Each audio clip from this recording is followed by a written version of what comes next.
พี่น้อง FC ทางฝั่งไทยฝั่งลาวและทางต่างประเทศเด้อมื้อนี้ก็ยินดีต้อนรับเข้าสู่ช่องชาวไทยชาวลาวเซโนพี่น้องมื้อนี้หาพามาเลาะเบิ่งบรรยากาศแคมป์หนองเนาะทงไห่ทงหน้าพี่น้องมื้อนี้น่ะชาวไทยอันมากับผู้ดีจักโมงและ4-5 โมงแล้วพี่น้องเกือบค่ำเลยเนาะเกือบบ่ได้คลิปให้พี่น้อง FC เบิ่งพี่น้องเอ้ยเดินถือสิได้มาพอกันเนาะปะเดี๋ยวสิพาไปเลาะก่อนเนาะพี่น้องเนาะแต่ก่อนสิไปเลาะกะให้อันเพิ่นในน้ำโตซะก่อนนะพี่น้องเนาะเพราะว่าเพิ่นเป็นคนถ่ายคลิปให้ซะท้าย สวัสดีพี่น้องฝั่งไทยฝั่งลาวต่างประเทศพี่น้องเนาะมื้อนี้มาอยู่กับส่งของชาวไทยพี่น้องมามีโอกาสพี่น้องเอามามีโอกาสเลยครับเวลาว่างนะพี่น้องเนาะก็เลยมาเลาะตรงไหนตรงหน้าพี่น้องมาเบิ่งบรรยากาศดนๆเฮาสิได้พอกันเนาะโดนๆพอกันซีมาเบิ่งบรรยากาศปุ๊บโหป้าพี่น้องน้องชาวไทยฤดูฝนเลยพี่น้องเนาะใกล้จะถึงโดยใกล้แล้วจะเข้าฤดูดำนาปีพี่น้องเนาะแม่นไทยเห็นอะไรพี่น้องดำคนดำบ่อยพี่น้องเลือกเครื่องจักรดำพี่น้องเนาะสำหรับฝั่งลาวยังใส่คนดำคือเอาพี่น้องเนาะแม่นเครื่องมือเขาทันสมัยพี่น้องครับไปจ้างดำครับเพลงรถดำยังบ่เห็นมีเนาะรถดำอยู่อันเขตประเทศลาวบ้านเฮายังบ่ทันได้มีพี่น้องมีก็ดำน้อยแล้วก็อีกปัจจัยหนึ่งก็คือทงนาของเฮาน่ะมันเป็นไหนาน้อยเนาะอีกอย่างมันก็เป็นนาคันไดมันบ่เพียงนาสะไทยนะแม่นเฮาก็เลยเฮ็ดให้น้อยแล้วก็ดำพอให้มันสุดไวๆพี่น้องเอ้ยสะไทยมักดำแพงให้น้อยๆน่ะมันจังแล้วไว้ คันให้ยาวๆอุ้ยเมื่อยแต่พี่น้องเอ้ยฮะผู้ไทยหุดไทยนาก็มีแต่เบาสุกบ้านนากับเบาเทนี่แหละเนาะไทยให้ยังบ่มีลูกเคยเถื่อมาไทยให้เพิ่นป้าได้เขามาปล่อยปลาเลยมั้งเมียปล่อยไปจ้ะเนาะปล่อยแล้วปล่อยเมื่อวานนี่คือเขานะพี่น้องจะเบิ่งเพราะว่าปลาขักไปปลาธรรมชาติไปเนาะไปบ่สุกผูไปเลาะอันพาพี่น้อง FC ไปเบิ่งผูทางกกตาลเอาก็พาละพี่น้องอ้จ้ะพี่น้องเดี๋ยวสิพาพี่น้อง FC ไปเบิ่งน้องขางนั่นนะพี่น้องเนาะแต่ว่าป้านะฮะมาปล่อยแล้วปล่อยเมื่อวานนี้คนตกแห้งก็เลยบ่ได้ทันได้ถ่ายคลิปนะพี่น้องเนาะถือโทรศัพท์ลงกับบ่ได้ เพราะว่าตอนนั้นน่ะโทรศัพท์สถานตกน้ำแล้วเท่านึงเนาะมี FC หลายคนก็ถามว่าเสร็จหลิงสะไทยอันในไลน์อันเก่านะคือว่าบ่เห็นสะไทยอ้อนบ่เห็นสะไทยตอบนะพี่น้องเนาะมื้อนี้ก็มาคลายประเด็นให้พี่น้อง FC ฟังสาวไทยหันเห็ดโทรศัพท์มาตกน้ำแล้วก็ได้เอาไปแป้งอยู่ห้านแล้วก็ล่างเครื่องยังเบิดเรียบร้อยนะพี่เนาะได้โหลดไลน์แล้วก็ YouTube เข้ามาใหม่เบิดเลยและผู้ใดเนาะที่ว่าอยากเสร็จดินน้ำสาวไทยคือเก่าหรือว่าเสร็จในน้ำสาวไทยเห็ดคลิปต่างๆนะพี่เนาะก็สามารถทักมาทางไลน์ทางเทิงได้เลยเด้อพี่น้องเด้อสาวไทยสิแปะไว้ให้นะพี่เนาะ QR code สแกนเข้าไปได้เลยเนาะหรือว่าลิงก์เนาะจำเข้าไปได้เลยเด้อพี่น้องเด้อไปปีกายไปซื้อนี่กะบ่าวซ้อนเนาะมาดินะคะบ่ซ้อนบ่ซุกก็มาหรอวะมื้อน่ะครับเรียกมื้อน่ะบ่ได้มามีแต่บ่าวซ้อนกับอันอ้ายชะลมแม่นมาถ่ายคลิปนะเพิ่นเนาะปีนี้กะยังบ่ทันได้เห็นเพิ่นมาเซโนเถื่อนะเพิ่นเนาะมาเถื่อเรากายเลยเพิ่นเรียกด่วนกายเลยมาเบิ่งข้างหน้าเลยพี่น้องครับป่านข้างหน้าใหม่นี่ระวังนะ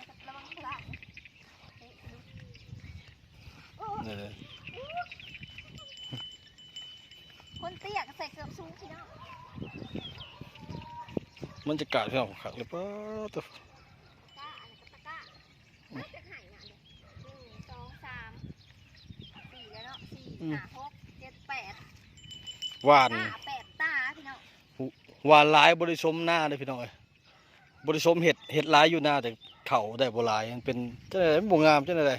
ถ้าขี้ใส่พี่ช้างใส่พุ้ยกะงบโบราณก็ใส่อยู่แล้วพุ้ยเล็กหน่อยพี่น้องเนาะเงินโบราณใส่ยู่แต่ว่าพุ้ยบ่เทิงมันก็เลยบ่งามเข่าฝุ่นบ่มีพี่น้องเนาะฝุ่นอยู่หน้าสะไทยกับบ่มีมันเป็นทรายเขาเลาะไปเนี่ยพี่น้องนี่ขาวๆไปเลยนี่ทรายแบบนี้เห็ดก็พอได้กินแหละพี่น้องเนาะเพราะว่าเขาบอกว่าเฮาขี้ข้านจังไหนปะให้ปะนาเป็นเดินคือเขาคณะกับบ่ป้านคณะกับเป้เขาสิว่าเฮาเฮ็ดหน้าบ่แตกนะเพียงเนาะอดเฮ็ดไปสะไทยกะยามมีเวียกมีงานสะไทยกับไปยามแรงคันว่ายามฝนแบบ4กะออกมาซอยแม่สะไทยเนาะคันได้ลูกเคยกะคือสิสบายเนาะใครเนี่ยต้องไม่ผู้ซอย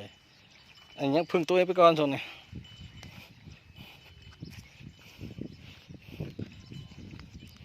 พี่น้องน้ำลายขนาดเลย เศร้านี่ตกบ่เศร้านี่ ลูกหัว โอ้โห ลูกหัวกบมันเป็นตัวกบไปแล้ววันนี้มันเป็นตัวกบยังมีหางอยู่หน่อยหนึ่งดิ อืม ลอยอยู่พี่น้องลายขนาดเลยปีนี้กบคือสิลายนะเพียงเนาะ อืม ทางฝั่งไทยเด้อสะกบเนาะลายอยู่บ่คอมเมนต์บอกสะไทยนี่เด้อพี่น้อง อืม ไปไปเบิ่งเอาสิ ยังโอ้คันหน้าประเทศใหม่ไปได้อพี่น้อง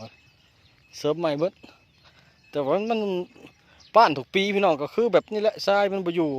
ปีหน้าก็ได้ขุดขึ้นอีกจะได้รถฟอร์ดเด้มาดูดขึ้นมันคือสบายดูดเป็นให้ใหญ่แล้วพี่น้องดำมันก็สบายเบิ่งคันหน้ากับพี่น้องเบิ่งว่าหากันนะหากระป้านใหม่บอกว่าเจือนหมดเลย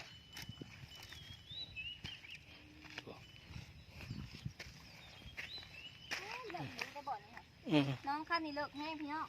ผูกน้ำพันไหลลงมาแต่พูดมาโฮมบ่อนเดียว อืม แล้วก็ขาดชั่วไปเลย โอ้ถูกพี่น้องมึงคันหน้ามึงคันพี่น้องซ้ำพอหลดเห็ดโอ้ครบ อ้าวกบลายขนาดเนาะ ซ้ำหลดเห็ดเลยซ้ำหลดโจ๊กน้องพี่น้องเนาะผู้เปิ่งเป็นเหลี่ยมเป็นลายนะผู้แต่ว่าแห้งคนนะพี่น้องเอ้ยผู้เดียวอีกได้เบิดปีเราเห็ดอยู่นี่แต่เกี่ยวเข่าจนสีดำหน้าเลยพี่น้องเราเห็ด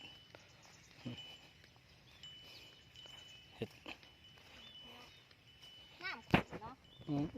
น้ำยังขุ่นอยู่ คุณแล้วมันน่ะเด้ดินดากคือเด้ ขุดดินดา แม่นน่ะเนาะ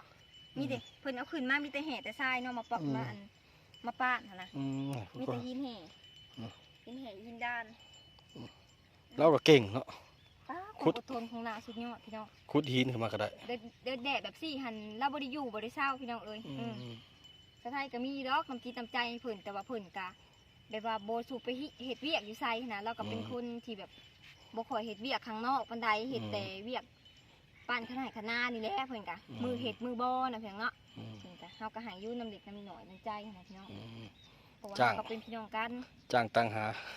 จ้างต่างหากพี่น้อง อื เอ้ย ม คือว่าหั่นแหละเฮาบ่มีเหือแห้งผู้ชายกะอันคือเบาสู้กับเพิ่นก็ไปเฮ็ดเวียกนะเพียงเนาะเพิ่นก็ติดภารกิจของเพิ่น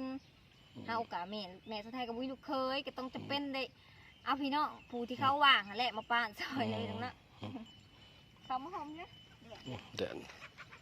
แดดตอนแรกมัน4 โมงแล้วยังแดดอยู่ มันก็ดอกไม้เหรอ มัน4 โมงมันยังแดดอยู่นะพี่น้องป้าหน่อไม้กบเนี่ยหน่อไม้บักใหญ่เลยต้นใหม่เลย ถูก เอาไปเห็ดไม้นะพี่น้องเลยพอได้มีอันแนวตันแน่เนาะ อืม บ่ให้มันเจือนนะ หนึ่งไม้แล้วก็สองมันมีแนวตันแล้วมันที่ดินมันก็บ่ตกบ่ได้ มันเป็นหวยเลยพี่น้อง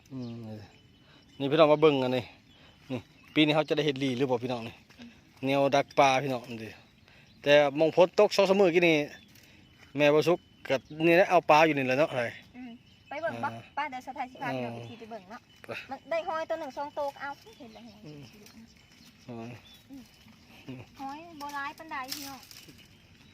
มาปีนี้ข้าวใส่โต่งพอได้กินได้ หมูพวงป้าเพิ่นคือมาเห็ดในตาลค่ะ เป็นแต่งูเหยียบงูเหยียบนั่น เอาซุกไปก่อนเนาะเพิ่นเอาหลีออกแล้วบ่เพิ่นเอาออกแล้วได้หลีค่ะเอาซุก มันโมเมนยังยันคนมาหลัก อืม ยันคนมาหลักก็เลยอันเอาหลีออก ฮอดจะดูปลาลงก่อนสิถ่าย FC ได้เบิ่งเป้าปลานี่พี่น้องตาสะออนได้ ป้าแบบน้ำมันมาพี่น้องอันหลีสำนีหาบริยัง อืม เออ น้ำมันขึ้นฮอดบนเถียงบุบน แม่นแม่ เพื่อนอยู่ เป็นทับเทียงบ่จะไทยอยู่คุณพี่น้องบ่ได้เห็นหอยตะกี้บ่ทุก บ่มีมันอยากดับบ่เลยนั่นใด ยังมันหักกระถิ่นมาไข่ให้ได้ไข่มัน อืมโอ้ปลาบ่วน ค บ่ น คุ หัก ณ กระตกดำเถื่อดำทีนะคะเฮ้ยนั่นน่ะ นี่ปลานี่เนาะบุยๆลูกปลาคอเลยเด้อนี่อืม หักก็ได้2 หน่วย คักอยู่ได้เอามากินก็คักอยู่ได้จิ้มง่ายกินมันแบบว่ามันเป็นหอยน้อยแต่ว่ามันเนื้อมันหลายนะ มันตุ้ย อืม มันน้อยอยู่แต่มันตุ้ยพี่น้อง อืม แซ่บอยู่อ่อนๆใช่พี่น้องเอ้ยคันว่าหอยแบบโดน แบบว่ามันไข่ช่วงนี้ละกาช่วงมันละลาเนี่ยละกามันจะแก่มันก็บ่แซ่บพี่น้องซ้ำนี่พอดีกำลังกินเนาะไปย่างต่อไปทางใดพูดแล้วเกี่ยวขึ้นไปตะกะพูดแล้วนี่คือทางเก่าพี่เนี่ยเอาไปนั่นแหละมันจังบ่ได้ขามห่วย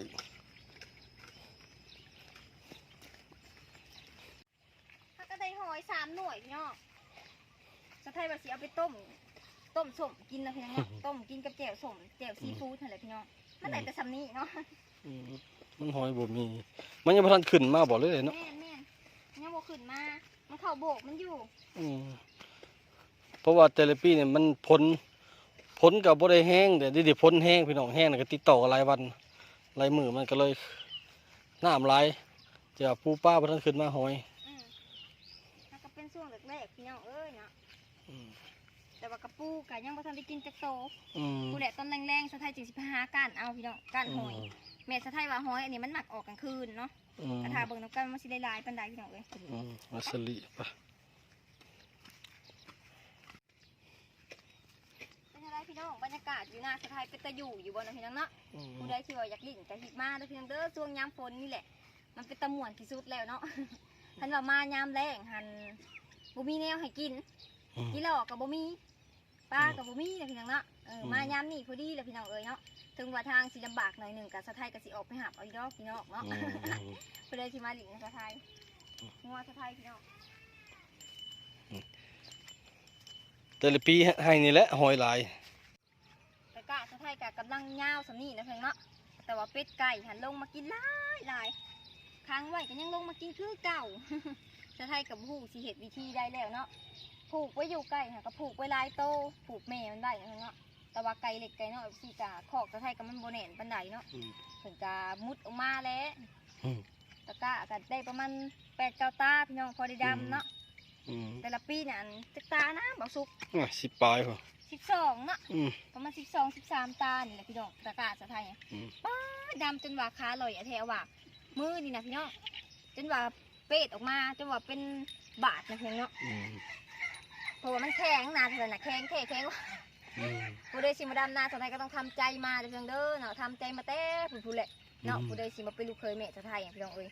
แข็งหน้าแข็งปะมาเบิ่งตะกร้ากันพี่น้องยาวเป็นใจเลยป้าทุบเชิบนี่พี่น้องเบิ่งหมุนจนเบิดหมุนเอเป็ดจนเบิดปุ๊บกันยังดีที่มันยังหมุนแต่สับนี้นะพี่เนาะท่านแบบปล่อยเป็ดออกมาดิป้าบริยังเลยเป็ดที่มันเห็ดเป็นเบิร์ดเลยนะพี่เนาะกระงามสมีแหละตะกะสะไทยกับยูนาสะไทยนะพี่เนาะที่ทางฝั่งไทยนะเพื่อนคือสิบริบาลนะบอสุกหยอดแบบว่านกับแบบบริดำนะเอารถดำเลยเนาะเอารถดำเลยสะไทยเห็นนะเขาเห็ดแบบว่าก้าหันเป็นแผ่นออกมาค่ะพี่น้องคือว่าสบายแถวว่าเนาะเขาว่ามีรถคือเขามีไหหน้าคือเขามีอันหน้าเห็ดงามๆคือเขาก็สบายเลยเนาะได้เขาร้ายอีกแต่ว่าหน้าสะไทยนี่ได้ต่ำสุดเป็น30 ปลายสูงสุดก็มีแต่60พี่น้องเบิดถงเนาะหน้า3-4 เฮกตาร์ได้แต่สำนั่นพี่น้องเลยตอนนี้สำนี่นะเพียงเนาะภาพบรรยากาศสะไทยทำเบิ่งตอนแรงๆพี่น้อง3-4 โมงแล้ว5พูดเลยพี่น้องเลย4-5 โมงแบบเนาะเหมือน3แล้วแต่การยังแดดคือเก้าเนาะพาพี่น้องมาตากแดดที่นี่เลยเนาะสำหรับคลิปนี้กะสะไทยกะสิได้พ่อสนี่ก่อนนะพี่น้องเนาะสิได้กลับบ้านกับเพื่อนสะกอนผู้ใดที่ว่ากดติดตามสะไทยหรือว่ากดไลค์กดแชร์ให้สะไทยกะสะไทยขอบคุณหลายๆเด้อเนาะสำหรับคลิปนี้ขอลาพี่น้อง FC ไปก่อนเด้อบ๊ายบาย